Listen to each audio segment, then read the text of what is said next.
Good morning friends. आज हम लोग चर्चा करते हैं करंट अफेयर, नए अपडेट नए क्वेश्चन के साथ में, पूरे जोश के साथ में हम लोग स्टार्ट करते हैं। ये हैं आपके राष्ट्रपति व्लादिमीर पुतिन। ठीक है, ये इनके बारे में चर्चा करेंगे क्योंकि ये इंटरनेशनल न्यूज है, बहुत इंपॉर्टेंट न्यूज है। और ये जब कोई कोई विदेशी राष्ट्रपति हो या प्रधानमंत्री हो, जब भारत आता है या चांसलर हो या हमारे प्रधानमंत्री कहीं और जाते हैं, किसी और देश में जाते हैं, तो वो देश इंपॉर्टेंट हो जाता है, वो पद इंपॉर्टेंट हो जाता है। और इसके ही साथ कब आए थे, कितने दिन के लिए आए थे, ऐसे क्वेश्चन पूछे जा सकते हैं। ठीक है, तो चलिए, ये है आपके व्लादिमीर पुतिन की फोटो है, ये बहुत चर्चित हैं व्लादिमीर पुतिन साहब। ठीक है, ये कौन है? ये एक देश है रूस। ठीक है, रूस के क्या हैं? राष्ट्रपति हैं। क्या है? रूस के राष्ट्रपति हैं। और रूस जो है विश्व में सबसे बड़ा क्षेत्रफल है, सबसे अधिक क्षेत्रफल वाला। ठीक है, अगर मान लो क्वेश्चन आ जाए तो आप ये भी बता सकते हैं क्षेत्रफल में। अब यहां से व्लादिमीर पुतिन है कौन? ये राष्ट्रपति हैं। अच्छा, लिख दिया हूं, व्लादिमीर पुतिन कौन है? राष्ट्रपति हैं। ये इंपॉर्टेंट किस लिए है? ये इंपॉर्टेंट इसलिए है कि 4 दिसंबर को, ठीक है, 4 दिसंबर को 2 दिन के लिए ये आ रहे हैं भारत के दौरे पे। ये इसलिए बहुत ज्यादा इंपॉर्टेंट हो गया है। 4 दिसंबर को 2 दिन के लिए 2 दिवसीय दौरे पर कहां पे आएंगे? भारत आएंगे, भारत। ठीक है, अब भारत आएंगे और भारत का मित्र देश भी है रूस। ठीक है, यहां से अब इंपॉर्टेंट इसलिए है कि जो क्रूड ऑयल ट्रेड के लिए भारत हमेशा रसिया से लेता आ रहा है, मैक्सिमम लेता आ रहा है, तो अमेरिका के दबाव के बीच में काफी ज्यादा दबाव प्रेशर कर रहा है, लेकिन ऐसा हुआ नहीं है, भारत लगातार खरीद रहा है। तो इसको बनाए रखने के लिए, हमेशा बनाए रखने के लिए राष्ट्रपति ये आ रहे हैं। और ये अगर पूछ लिया जाए कि किससे वार्ता होगी, तो ये प्रधानमंत्री जी से होगी। किससे होगी? प्रधानमंत्री जी से वार्ता होगी, प्रधानमंत्री जी से।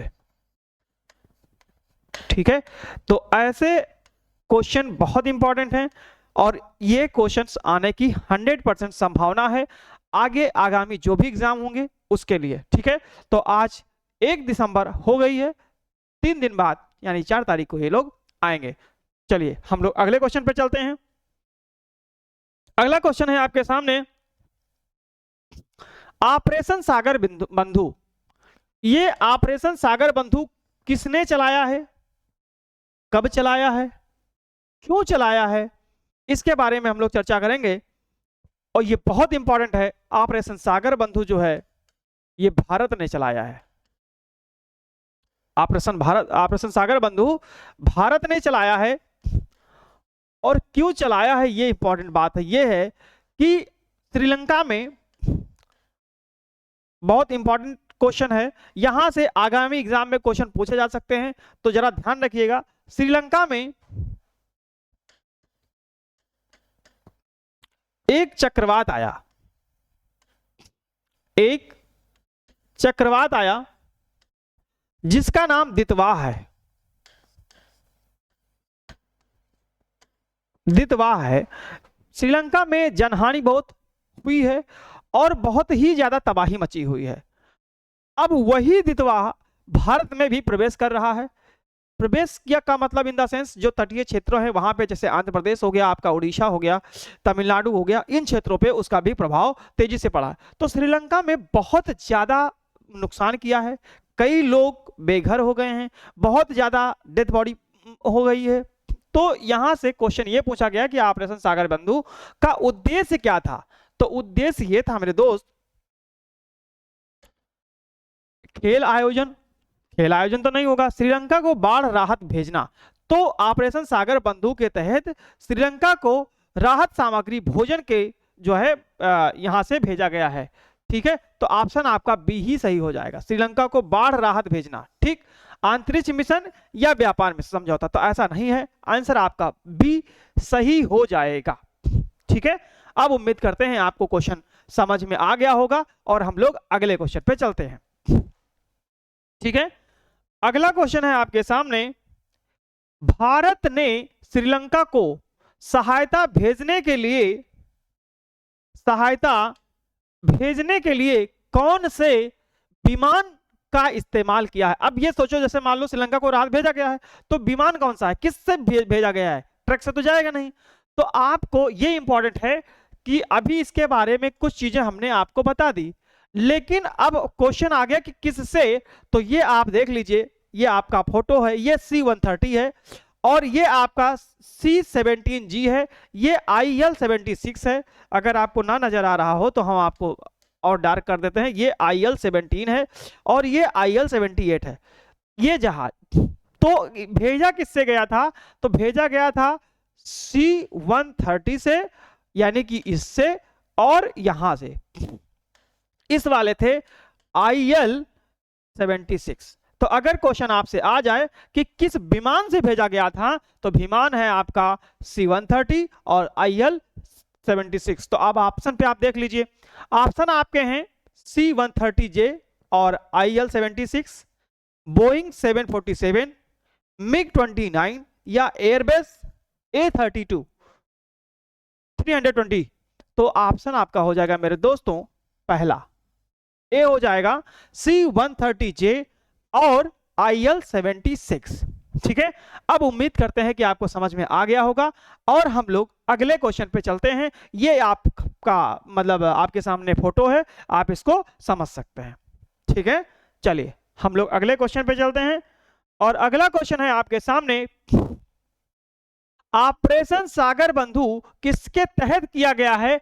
तो ये पड़ोसी सहायता नीति, पड़ोसी सहायता नीति, यानी कि आप इसमें टाइम नहीं वेस्ट करेंगे आप, क्योंकि मैं इसके बारे में सारी चीजें बता चुका हूं। तो ऑपरेशन सागर बिंदु पड़ोसी सहायता नीति का मतलब, जैसे श्रीलंका कौन है, श्रीलंका हमारे देश का पड़ोसी देश है, तो यहां से ये ऑप्शन आपका हो जाएगा। ठीक है, चलिए हम लोग अगले क्वेश्चन पे चलते हैं और अगला क्वेश्चन है आपके सामने, श्रीलंका में आपदा की मुख्य वजह कौन सा चक्रवात बताया गया है। ऐसे घुमा फिरा के क्वेश्चन पूछे जाते हैं और पूछा जाने की संभावना भी है, तो आपको ध्यान रखना है कि श्रीलंका में आपदा के लिए मुख्य वजह कौन सा चक्रवात है। तो ये चक्रवात हमने आपको बता दिया था, दितवाह चक्रवात है और यही चक्रवात भारत में तमिलनाडु, आंध्र प्रदेश और उड़ीसा के क्षेत्र में भी बहुत ज्यादा प्रॉब्लम कर रहा है, लेकिन इससे पहले अलर्ट जारी कर दिया गया था यहाँ पे, तो मतलब आया है लेकिन उतना नुकसान नहीं कर पाया है, क्योंकि अलर्ट पहले से पता चल चुका था। तो यहां से अब आपके सामने ऑप्शन होगा कि कौन सा चक्रवात था। तो आपके सामने ऑप्शन है, क्या है, ताउते, दितवाह, अम्फान या फानी। तो ये हो जाएगा दितवाह, मैं बता चुका हूं और ऑप्शन नंबर बी आपका सही हो जाएगा। उम्मीद करता हूं कि ये क्वेश्चन बहुत इंपॉर्टेंट है और आपको समझ में आया होगा। अगर आपको नहीं देख रहा है तो आप स्क्रीनशॉट ले सकते हैं। हम लोग अगले क्वेश्चन पे चलते हैं। ठीक है, अगला क्वेश्चन है आपके सामने, ये है, भारतीय वैज्ञानिकों ने किस बीमारी को डिकोड करने के लिए ऑन्कोमार्क AI टूल विकसित किया है। तो आपको ध्यान रखना है कि जो मतलब ये बीमारी है वो है कौन सी, कैंसर। कैंसर की बीमारी को ऑन्कोमार्क, क्या है, ऑन्कोमार्क, ये आप ध्यान रखिएगा, क्वेश्चन घुमा के भी पूछ सकता है, तो आपको इसके लिए तैयार रहना। ऑन्कोमार्क, यहां आपसे ऑप्शन होगा हृदय रोग, कैंसर, मधुमेह या डेंगू। तो आपका ऑप्शन हो जाएगा मेरे दोस्तों कैंसर, ऑप्शन नंबर बी सही हो जाएगा। ठीक है, हम लोग अगले क्वेश्चन पे चलते हैं। और अगला क्वेश्चन है आपके सामने, मंगल ग्रह पर ये हैं आपके एमएस कृष्णन। कौन है? एमएस कृष्णन है। और ये बहुत ही ज्यादा इंपॉर्टेंट क्वेश्चन है, ये वेरी मोस्ट इंपॉर्टेंट क्वेश्चन लगा लीजिएगा, ठीक है, क्योंकि ऐसे क्वेश्चन पूछे जाने की संभावना है। क्या क्वेश्चन क्या है, जरा ध्यान से पढ़िएगा। कह रहा है मंगल ग्रह पर कितना 3.5 अरब साल पुराने क्रेटर का नाम निम्न में से किसके नाम पर रखा गया है? यह बहुत इंपॉर्टेंट क्वेश्चन बन जा रहा है, तो आपको ध्यान देना है। APJ Abdul Kalam, doctor Vikram Sarabhai, MS Krishnan या होमी जे भाभा। तो ऑप्शन आपका सही हो जाएगा सी, एमएस कृष्णन। आपसे क्वेश्चन और कैसे पूछा जा सकता है, इस पे हम लोग चर्चा करने जा रहे हैं कि कितने अरब वर्ष पुराना। तो 3.5 अरब वर्ष पुराना, ठीक है। इस बात को ध्यान रखिएगा क्योंकि ये बहुत इंपॉर्टेंट क्वेश्चन है। क्या है? बहुत इंपॉर्टेंट क्वेश्चन है। और किसका नाम? क्रेटर का। किसका नाम? क्रेटर का। उम्मीद करता हूं कि अब आपको समझ में आया होगा। और अगर ग्रह की बात कर लें, कौन से ग्रह पे, तो आप मंगल ग्रह पे, ठीक है। ऐसे क्वेश्चन बन सकते हैं और हमें इसके लिए तैयार रहना होगा। ये आपके एमएस कृष्णन का जो है फोटो है। अब उम्मीद करता हूं कि आपको समझ में आ गया होगा। ऑप्शन नहीं दिख रहे हैं तो आप ले लीजिए, आंसर स्क्रीनशॉट ले लीजिए। फिर हम लोग अगला चलते हैं। अगला है दुनिया के सबसे बड़े, बहुत ध्यान दीजिएगा, ये क्वेश्चन इंपॉर्टेंट हो जाएगा जब बात दुनिया की करें। और इसके साथ साथ अगर आपसे कहें कि पहली बार कोई चीज हो रही है तो उसको आप इंपॉर्टेंट जरूर लगा लीजिएगा, क्योंकि ऐसे क्वेश्चन पूछे जाने की संभावना ज्यादा होती है। दुनिया के सबसे बड़े भूमिगत न्यूट्रिनो डिटेक्टर का निर्माण किस देश ने किया है? ये बहुत इंपॉर्टेंट है। तो न्यूट्रिनो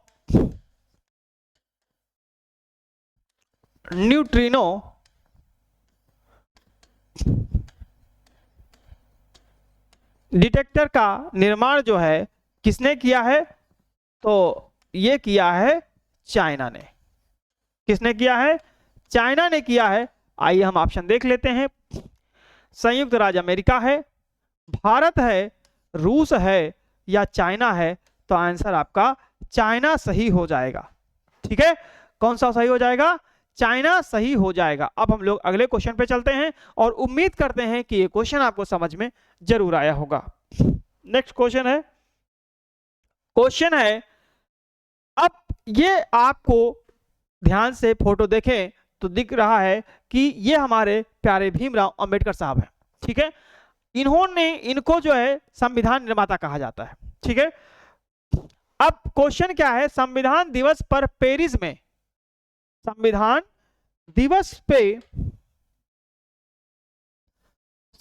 दिवस कहां पे? पेरिस में यूनेस्को मुख्यालय में निम्न में से किस महान भारतीय की प्रतिमा का अनावरण किया जाएगा? ठीक है, ये फोटो से ही तुम्हें क्लियर है, इसका आंसर भीमराव अंबेडकर साहब ही होगा। लेकिन क्वेश्चन यहां से और क्या बनेंगे ये देखते हैं। यूनेस्को का मुख्यालय कहां पे है? हेडक्वार्टर कहां है? अब आप कह सकते हो पेरिस में। एक क्वेश्चन हो गया। अब यहां से पूछा जाए पेरिस कहां पे है? पेरिस कहां है? ये फ्रांस की क्या है? राजधानी है। बात समझ में आई? पेरिस कहां है? फ्रांस की राजधानी है। और इनका जो अनावरण किया गया है मूर्ति का, किस मौके पे किया गया है? संविधान दिवस पर। बहुत ध्यान से समझिएगा, यहां से क्वेश्चन किस तरीके से होते हैं, बन सकते हैं। संविधान दिवस पर अगर बात करें, संविधान दिवस मनाया कब जाता है? अभी पिछली क्लास में आपको बताए थे, तो 26 नवंबर को मनाया जाता है। कब मनाया जाता है? 26 नवंबर को मनाया जाता है। बोलो, बात समझ में आ गई कि नहीं? अब उम्मीद करता हूं कि आपको क्वेश्चन समझ में आ गया होगा। और मैं अब इसके ऑप्शन में देख लेते हैं। पहला है महात्मा गांधी, दूसरा है सरदार वल्लभ भाई पटेल, तीसरा है डॉक्टर भीमराव अंबेडकर और चौथा ऑप्शन है रविंद्रनाथ टैगोर। तो आपका ऑप्शन हो जाएगा सी, डॉक्टर भीमराव अंबेडकर जी का पेरिस में यूनेस्को के मुख्यालय में इनका अनावरण किया गया है प्रतिमा का। चलिए हम लोग अगले क्वेश्चन पे चलते हैं और उम्मीद करते हैं कि आपको क्वेश्चन समझ में जरूर आया होगा। अब अगला क्वेश्चन है, किस देश ने सुरक्षा कारणों के लिए 10 महीने, कितने 10 महीनों के स्वैच्छिक मिलिट्री सर्विस शुरू करने की घोषणा की है?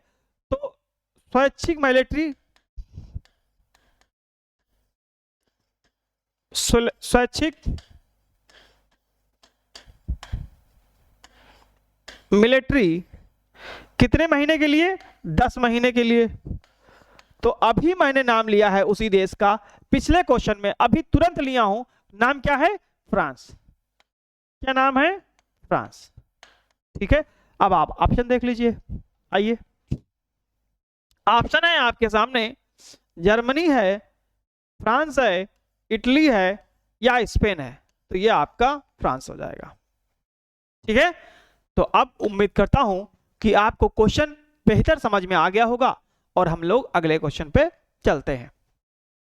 अगला क्वेश्चन क्या है? अगला क्वेश्चन है, उत्तर प्रदेश, ये है यूपी, और किस राज्य में आधार को जन्म प्रमाण पत्र के तौर पर स्वीकार न करने की घोषणा की है? मतलब कि अगर आधार कार्ड है तो उसको जन्म प्रमाण पत्र के मतलब उसको जो है तौर पर स्वीकार नहीं किया जाएगा। ऐसा करने वाले राज्य कौन से हैं? वो 2 राज्य, तो वो आपके हैं, एक तो यूपी हो गया, दूसरा आपका महाराष्ट्र हो गया। कौन सा? महाराष्ट्र हो गया है। तो एमएच का मतलब महाराष्ट्र हो जाएगा और साथ साथ आपका यूपी हो जाएगा। इन दोनों राज्यों ने आधार कार्ड जो है उसको जन्म प्रमाण पत्र के तौर पर स्वीकार नहीं किया गया है। हम लोग अब ऑप्शन देख लेते हैं। पहला है बिहार, दूसरा राजस्थान, तीसरा महाराष्ट्र, चौथा गुजरात। तो आपका ऑप्शन सही हो जाएगा मेरे दोस्तों, महाराष्ट्र। ठीक है, क्योंकि ये अभी एसआईआर का मतलब बनवाया जा रहा है, तो अब आधार को कम किया जाएगा और सबसे मेन जो हो जाएगा आइडेंटिटी, आपकी पहचान, वो एसआईआर हो जाएगी। ठीक है, आप पूर्ण भारतीय हैं, कैसे हैं, क्या है, इस सब के बारे में, इन सब चीजों के लिए जागरूकता के लिए एसआईआर फॉर्म भरवाए जा रहे हैं और वो इंपॉर्टेंट भी है। ठीक है, चलिए हम लोग आगे चलते हैं और अगला क्वेश्चन है आपके सामने, 60वीं डायरेक्टर जनरल ऑफ पुलिस, कौन सी? 60वीं जनरल ऑफ पुलिस और इंस्पेक्टर जनरल ऑफ पुलिस सम्मेलन का आयोजन कहां किया गया है? कहां किया गया है? नई दिल्ली में, हैदराबाद में, या नवा रायपुर है, या बेंगलुरु है? तो ऑप्शन जो होगा वो आपका सही हो जाएगा, नया रायपुर। अगर बात करें कि नया रायपुर है कहां पे, तो ये है छत्तीसगढ़ में। कहां है? छत्तीसगढ़ में है। ठीक है, और छत्तीसगढ़ की राजधानी यही है। क्या है? राजधानी है। अब उम्मीद करते हैं कि आपको समझ में आ गया होगा। हम लोग अगले क्वेश्चन पे चलते हैं। ठीक है, चलिए नेक्स्ट क्वेश्चन है आपके सामने, नीमल हस्बेंड्री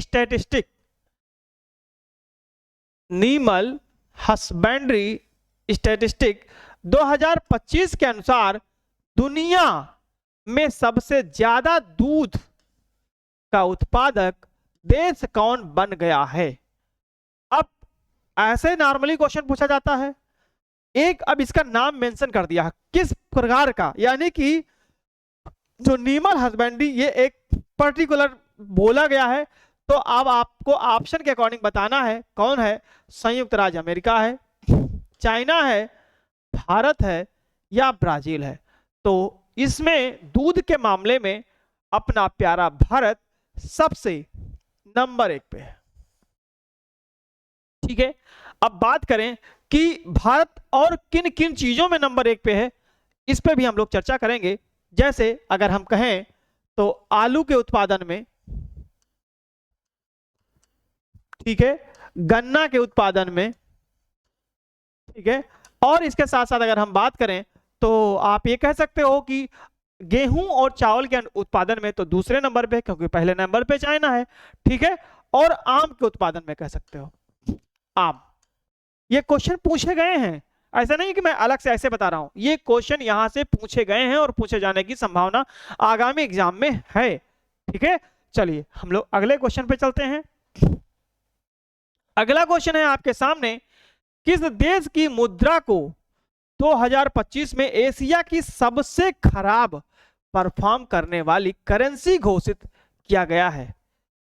ए भी, अब आप ये सिंबल्स देख रहे हैं कि ये सिंबल किस चीज का है, ये रुपए का है, अपने ही रुपए का, ठीक है। अब इसका आंसर तो आपको पता चल गया होगा कि ये रुपया अगर ये दिख रहा है तो ये सिंबल कहाँ का है, ये अपना ही भारत का है, अपने प्यारे भारत का है। अब इसकी पूरे एशिया में सबसे खराब करेंसी के रूप में इस टाइम हो गई है, तो अब आप देख सकते हैं ऑप्शन में कोई जरूरत ही नहीं है बताने के, जापान हो गया, पाकिस्तान हो गया, भारत हो गया, इंडोनेशिया हो गया। तो अब आपका ऑप्शन जो होगा सही वो क्या हो जाएगा, भारत हो जाएगा, ऐसा बोला गया है। अब देखते हैं कितनी सत्यता है, लेकिन इस क्वेश्चन का आंसर यही माना जाएगा, अगर एग्जाम में आता है तो हमको यही लगा के आना है, ठीक है। चलिए हम नेक्स्ट क्वेश्चन पे चलते हैं, और नेक्स्ट क्वेश्चन है आपके सामने, एशिया पावर इंडेक्स 2025 में भारत को कौन सा स्थान प्राप्त हुआ है, ठीक है। तो एशिया पावर इंडेक्स 2025 में भारत को कौन सा स्थान प्राप्त हुआ है, कौन सा हुआ है, पहला, दूसरा, तीसरा या चौथा? तो अब आप यहां पहले देख लीजिए, यह है India overtakes Japan third in Asia power index. अगर अब इस टाइम देखा जाए तो भारत किस स्थान पे है, तीसरे नंबर पे। ऑप्शन यहां से आपका सी सही हो जाएगा, लेकिन अगर आपसे क्वेश्चन पूछा जाए, आप फिगर को देख सकते हैं, फोटो देख सकते हैं, और अब आप कंपेयर कर सकते हैं कि किसको ओवरटेक किया। ओवरटेक का मतलब पहले तीसरे स्थान पे कौन था, जिसको भारत ने मतलब पछाड़ करके अब तीसरे नंबर पे हुआ है, तो वो हुआ है, कहा है जापान। किसको, जापान। तो ये यूएस है। अगर आपसे पहले नंबर पे पूछ ले, पहले नंबर पे आपसे पूछ ले तो अमेरिका हो जाएगा, क्या हो जाएगा, अमेरिका हो जाएगा। और दूसरे नंबर पे आपसे अगर पूछ लिया जाए तो आपका चाइना हो जाएगा, चीन हो जाएगा, और तीसरे नंबर पे अब आपका भारत है, ठीक है, तीसरे नंबर पे भारत है। लेकिन अगर देखा जाए कि अभी चाइना दूसरे नंबर पे, भारत तीसरे नंबर पे है, फिर भी लेकिन अगर कंडीशन से देखी जाए कितने मतलब पॉइंट इसके हैं, तो ये 72.7 है और भारत का 39.1 है, यानी बहुत पीछे है भी। लेकिन यहां पे 38.9 किसका था, जापान का, इसलिए इनको पिछाड़ करके भारत तीसरे नंबर पे हो गया है, ठीक है। अगर अमेरिका की पावर इंडेक्स में पूछें तो ये है 81.7, ठीक है। तो इस तरीके से आप इसका देख सकते हैं, चौथे नंबर पे जापान है, और पांचवें नंबर पे अब आपका ऑस्ट्रेलिया है, छठे नंबर पे आपका रसिया है, ठीक है। तो इस तरीके से आप इसको ऐड कर सकते हैं, लेकिन टॉप 3 आपको पता होना चाहिए, तो भारत की स्थिति और पहले नंबर पे ऐसे क्वेश्चन पूछे जा सकते हैं, ठीक है। अब चलते हैं हम लोग अगले क्वेश्चन पे। अगला क्वेश्चन है आपके सामने, विमेंस प्रीमियम लीग 2026 की नीलामी में सबसे महंगी खिलाड़ी कौन बन गई हैं? ये बहुत चर्चित हैं, ये दीप्ति शर्मा बन गई हैं, दीप्ति शर्मा बन गई हैं। और इन्हें खरीदा किसने है, तो खरीदा है यूपी वॉरियर्स ने। किसने खरीदा है, यूपी वॉरियर्स ने। कितने में खरीदा है, 3.2 करोड़ में। और ये फोटो जो है वो किसकी है, ये दीप्ति शर्मा जी की है, ठीक है। अब उम्मीद करता हूं कि आपको समझ में आया होगा। और इससे पहले पूरे इतिहास में स्मृति मंधाना थी 2023 में 3.4 करोड़ में, ठीक। चलिए अब हम लोग क्वेश्चन पे चलते हैं। क्वेश्चन तो इसमें लगा हुआ, लेकिन मैंने आपको एक्सप्लेन अच्छे से कर दिया है, उम्मीद करता हूं कि समझ में आया होगा। पहला है हरमनप्रीत कौर, स्मृति मंधाना, दीप्ति शर्मा और जेमिमा रोड्रिग्स। तो आपका ऑप्शन सही हो जाएगा बी सी, दीप्ति शर्मा। ठीक है, चलिए हम लोग अगले क्वेश्चन पे चलते हैं। और अगला क्वेश्चन है, और इसके साथ साथ आपको यह भी ध्यान रखना है कि ये T20 महिला क्रिकेट टीम भारत ने जीता है विश्व कप, अफ्रीका को हरा करके। सबसे बहुत अहम मतलब भूमिका दीप्ति शर्मा, हरमनप्रीत कौर, मतलब पूरी टीम ने किया है, तो जीते हैं, इसलिए ये बहुत चर्चा का विषय है। ठीक है, हम लोग अगले क्वेश्चन पे चलते हैं। और अगला क्वेश्चन है, कह रहा है कि दिसंबर 2025 में भारतीय महिला मुक्केबाजी टीम के मुख्य कोच के रूप में किसे नियुक्त किया गया है।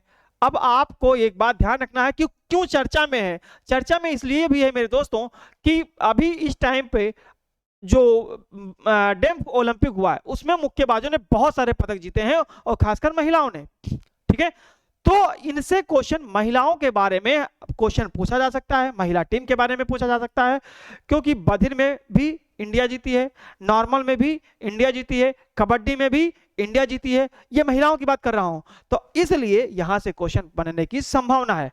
अब आपको दिखा रहे हैं, ये हैं आपके भारतीय महिला मुक्केबाज टीम के कोच। ये हैं कहां के, ये हैं कहां के, उनका नाम क्या है, तो नाम है Santiago Nieva, returns appointed neat coach of India women's boxing team.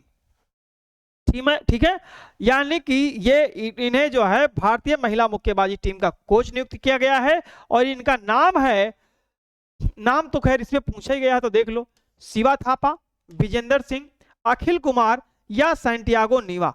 तो ये सैंटियागो नीवा हो जाएंगे, यही दिख रहे हैं।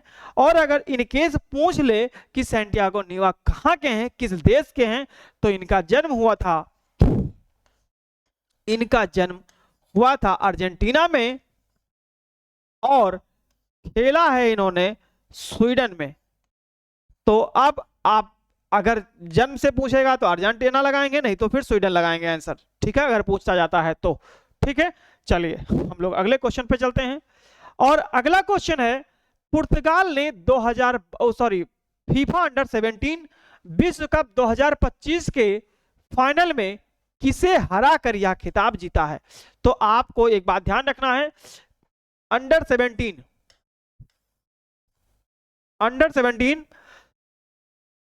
जीता किसने है, पुर्तगाल ने।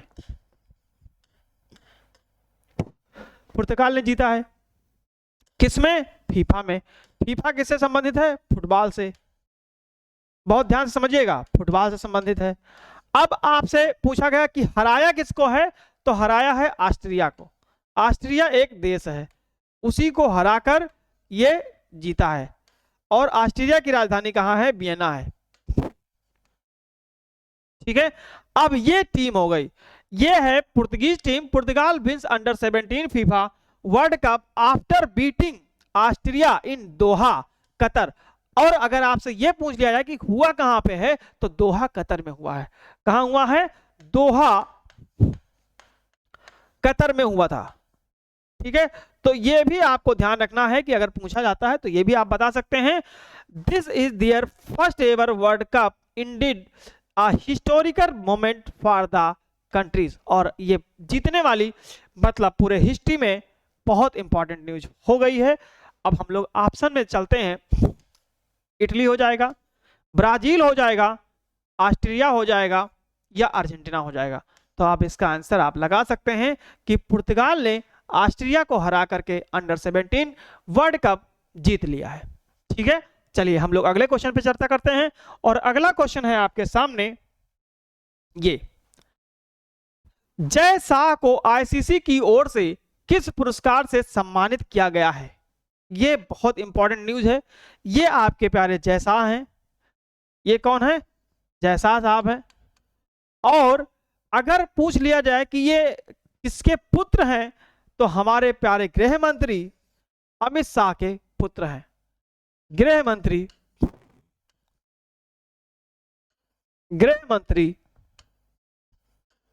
अमित शाह जी के पुत्र हैं। ठीक है,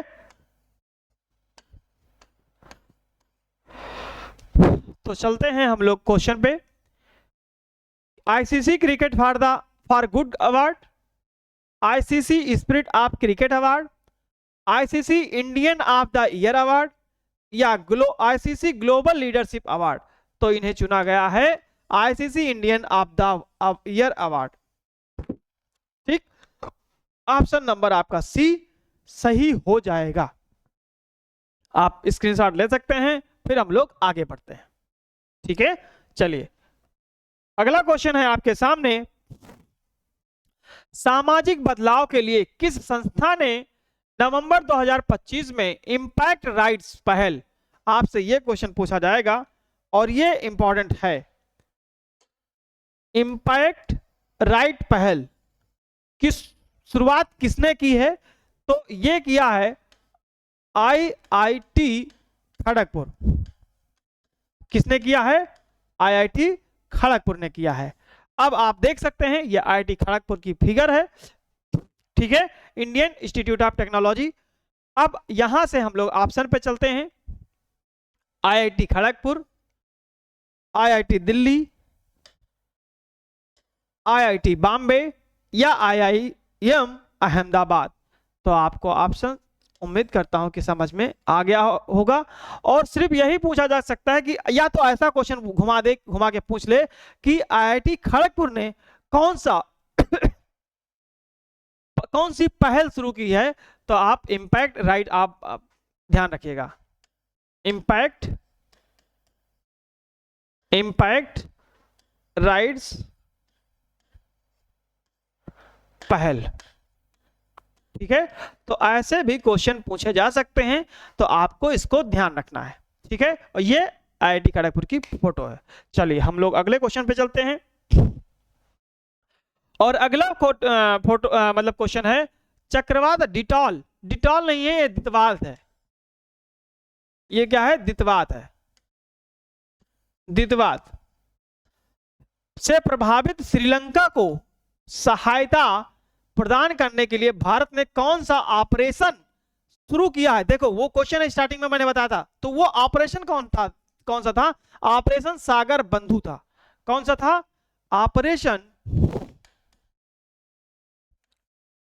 ऑपरेशन सागर बंधु था। ठीक है, ऑपरेशन सागर बंधु था। और किसने चलाया है? भारत ने चलाया है। ठीक है, चलिए अब हम लोग क्वेश्चन पे चलते हैं। ऑपरेशन राहत, ऑपरेशन दोस्त, ऑपरेशन सागर सुरक्षा, ऑपरेशन सागर बंधु। तो ध्यान रखिएगा सी और डी में बहुत डिफरेंस नहीं है, बट ध्यान रखिएगा ये आपका ऑप्शन नंबर जो होगा वो डी वाला सही होगा, ऑपरेशन सागर बंधु ने। ठीक है, चलिए अब हम लोग अगले क्वेश्चन पर चलते हैं। और अगला क्वेश्चन है अंतरराष्ट्रीय जगुआर दिवस। कौन सा? अंतरराष्ट्रीय जगुआर दिवस कब मनाया जाता है हर साल? तो यह मनाया जाता है 29 नवंबर को। कब मनाया जाता है? 29 नवंबर को मनाया जाता है। 29 नवंबर को मनाया जाता है। तो अब उम्मीद करता हूं कि आपको समझ में आ गया होगा। और ये बहुत इंपॉर्टेंट क्वेश्चन है, हम लोग ऑप्शन में भी देख लेते हैं। 25 नवंबर, 28 नवंबर, 29 नवंबर या 30 नवंबर। तो ऑप्शन आपका सी सही हो जाएगा, 29 नवंबर। ठीक है, तो आप अपने जोश को बना के रखिएगा, तब तक नहीं रुकना है जब तक आप अपनी मंजिल नहीं पा जाते हैं। और ये बहुत इंपॉर्टेंट क्वेश्चन है, आपके आगामी एग्जाम में मिलेंगे, हूबहू यहां से प्रश्न उठेंगे। क्योंकि जो मैं एक दो क्वेश्चन इसमें डिस्क्राइब कर देता हूं, वहां से भी क्वेश्चन बन सकते हैं। तो आपको इसको ध्यान रखना है और आप लगातार बने रहिए पूरे जोश के साथ, रोज सुबह अर्ली मॉर्निंग। ठीक है, थैंक यू, जय हिंद, जय भारत।